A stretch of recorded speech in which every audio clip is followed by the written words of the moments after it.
అందరికీ praise the lord. ఈ సమయంలో దేవుడి వాక్ మనతో ఈ విధంగా మాట్లాడుతుంది.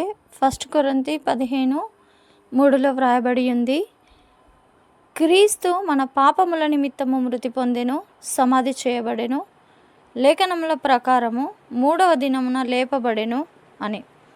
అవునండి, మన పాపముల నిమిత్తము, మనం చేసిన దోషముల నిమిత్తము, మన నిమిత్తము ఆ యొక్క యేసు ప్రభు తనపై ఆ యొక్క మన పాపాలు శాపాలన్నీ ఆయన పైన వేసుకుని ఆయన మరణించి ఆ యొక్క కల్వరిశిలలో రక్తము కారునంతగా తన జీవితాన్ని మనకు అప్పగించి తిరిగి 3వ దినాన లేచిన మృత్యుంజయుడు మన యేసయ్య.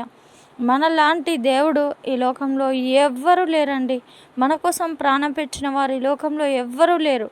మన కోసము, మనం చేసిన తప్పుల కోసము కొరడాలతో శిక్షలు, దెబ్బలు అనుభవించి మరణించి తిరిగి 3వ దినాన పునరుత్థానుడై లేచిన మృత్యుంజయుడు మన యేసు ప్రభు.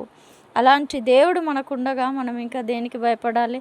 ప్రభువుని అంగీకరించి ప్రభువు చిత్తానుసారంగా జీవిస్తూ ప్రభు కోసం జీవిస్తున్న మనం కూడా ఏదో ఒక రోజు ఈ లోకాన్ని విడిచిపెట్టవలసి ఉంటుంది. మరణించిన తర్వాత ప్రభువు ఏ విధంగా అయితే లేపబడినాడో మనకు కూడా మరలా జీవం అనేది ఉంది అని లేఖనాలు సెలవిస్తున్నాయి.